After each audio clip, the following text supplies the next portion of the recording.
আজকে সকাল সকাল ঘুম থেকে উঠে পড়েছি, কারণ আমাদের বাড়িতে আজকে ভিট পুজো হচ্ছে। এই যে দেখো, ঠাকুরমশাই চলে এসেছেন একদম সকাল সকালে, আর আমাদের সব কিছু গোছানো কমপ্লিট হয়ে গেছে।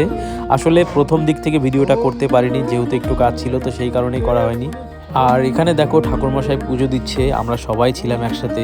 মা অঞ্জলি দিচ্ছে, বোন অঞ্জলি দিচ্ছে, সবাই অঞ্জলি দিচ্ছিল, ঠাকুমা এসেছিল, তো খুব ভালো একটা মুহূর্ত কাটিয়েছিলাম।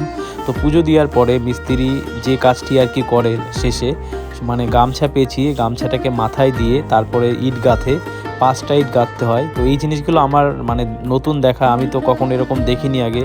তো দেখে অনেকটা ভালোও লাগছে, কিছু শিখতেও পারছি। আজকের একটা খুব সুন্দর দিন ছিল, যেটা তোমাদের সাথে শেয়ার করলাম। তোমরা কমেন্ট করে জানিও তোমাদের কীরকম লাগছে। আর আমার ভিডিওগুলো কন্টিনিউ দেখতে থাকো, তোমাদেরকে পরবর্তী আপডেটও দেবো। আর আমার আরেকটা ইউটিউব চ্যানেল আছে, সেই চ্যানেলেরই মানে উপার্জন থেকে আমি এই ঘরটা করছি। আমি তোমাদেরকে পরে সবই বলবো, তোমরা কন্টিনিউ ভিডিওগুলো দেখতে থাকো, আশা করি তোমাদের অবশ্যই ভালো লাগবে। আর ভিডিওটা যদি তোমাদের ভালো লাগে তাহলে একটা লাইক করো, আর চ্যানেলে নতুন হলে চ্যানেলটিকে অবশ্যই সাবস্ক্রাইব করো। বাই।